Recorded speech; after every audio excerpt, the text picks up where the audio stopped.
Yeah, what's up mga ka-ride?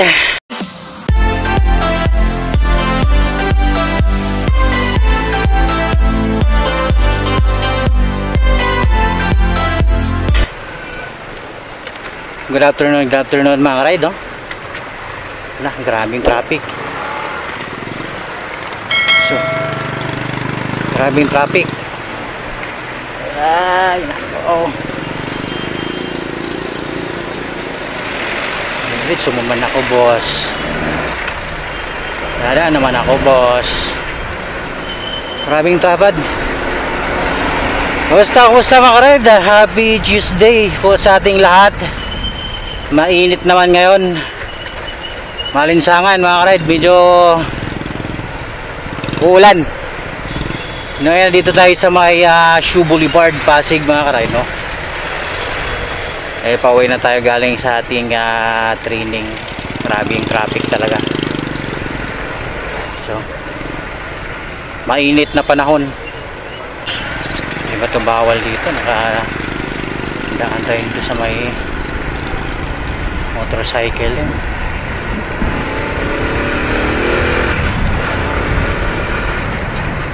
So, kumusta mga ride? Happy Tuesday muli sa inyong lahat, sa ating lahat pala. Wala na.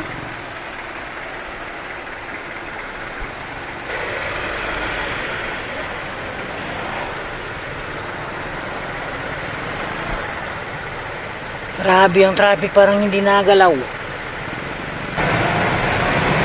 Sa wakas.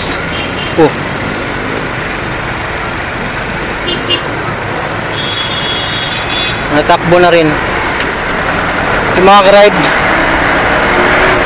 grabing init na traffic pa. Kitang-kita mo yung alinsangan dahil sa init na nakalutang sa hangin. May ganun, no? Kalutang sa hangin yung init. So dito ngayon sa may Shoe Boulevard, parang dito hindi naman traffic.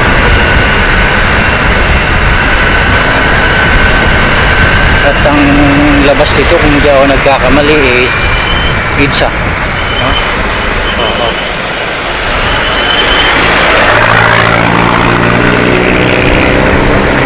Wala naman parang traffic eh. Traffic yun nadidili dun. Mga ka-ride mo itong kagandahan. So yung travel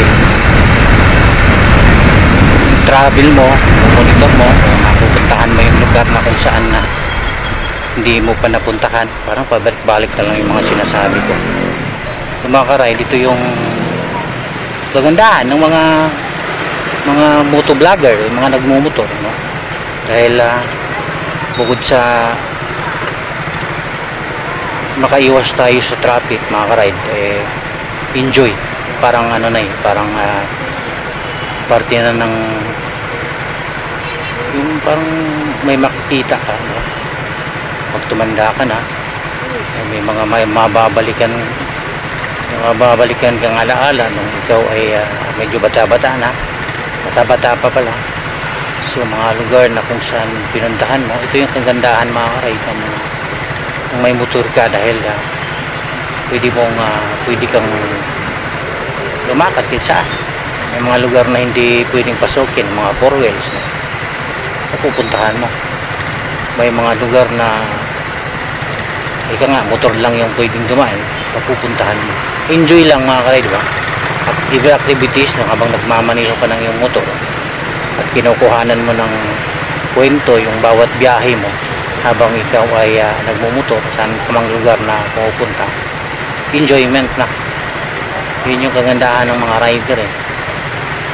Masaya lang, lalo sa panahon natin ngayon hindi pa tayo nakabangon talaga, totally nakabangon sa pandemic na ating pinagdaanan. Idaan na lang natin sa mga rides, no? Pupuntahan natin yung mga pasyal gamit yung ating motor habang naka-record ika nga. Tara na naman dito. Grabe nun, marami na rin yung mga motor, marami na mga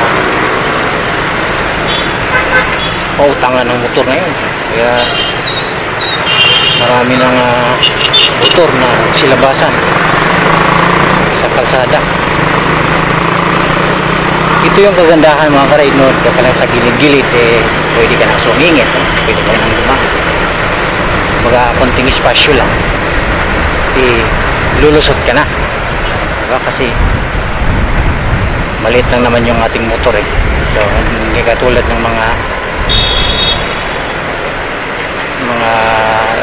four wheels talagang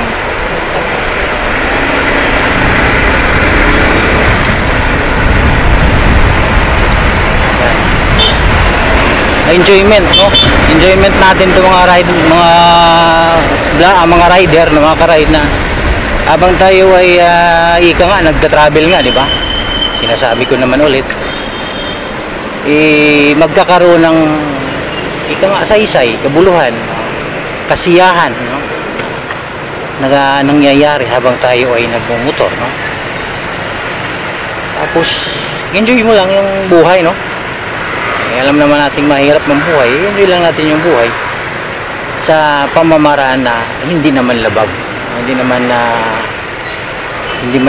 pinagbabawal, no? Ika nga sa tamang way, no? Ride, no?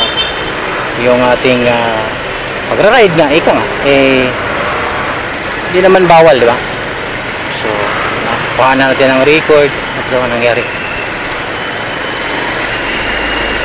Traffic kasi na-record natin gamit yung ating camera habang tayo ay nagdadrive. Ito, ulit-ulit na lang. Nakukuha na natin ng video. Di ba yung mga dahil sa mga social media o dahil sa mga dashcam na nilalagay ng mga sasakyan ngayon, marami na mga pangyayari na nare-record na hindi nakukuhanan, na hindi na i-report, di ba? Baga hindi na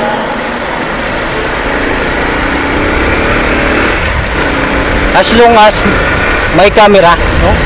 Ay maraming mga nasusolve na mga kaso o nahuhuli ng mga wanted dahil sa mga binabayulit na hindi alam o hindi nakukuhanan na i-report ng ating tagapagtanggol ng ating kapulisan, no? Ang tagapagtanggol, ika nga, dahil sa gadget, no? Dahil sa mga dashcam, nakukuhanan at nai-report, no? Naipaparating natin kasi through social media talagang walang may tatago pag once na nagkamali ka, dahil kakalat at kakalat yan. Yung kagandahan mga ka-ride ngayon dahil yun nga, no, ay mabilis na lang yung paghuli dahil nga sa mga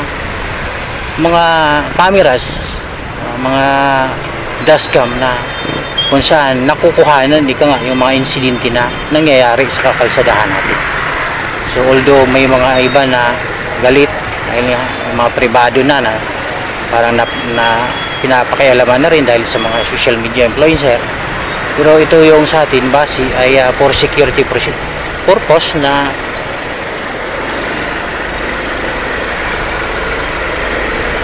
habang tayo ay nasa biyahe, meron tayong ika nga mapanghahawakang ebidensya kung meron man talagang pangyayari na hindi natin maasahan,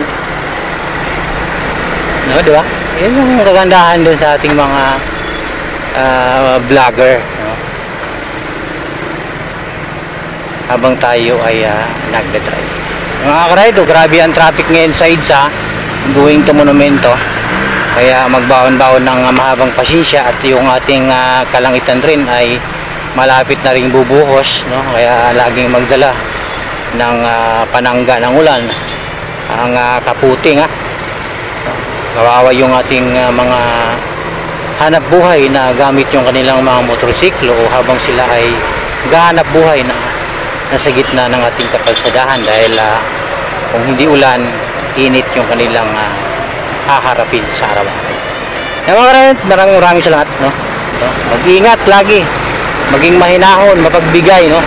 Yung pinakamahalaga yan sa lahat, maging mapagbigay, mahinahon at mapagpakumbaba. Lalo ngayon mga ka-ride na init ang panahon, traffic pa, kung hindi ka mag pigil-pigil sa iyong sarili, baka makakaaway ka sa gitna ng kalsada. Ay! Mga kared, no? Maraming salamat. If you like this video, please like and share. Don't forget to subscribe my YouTube channel lang. Nag-iisang hari ng kalsada. No other one but the only one. Red Rider.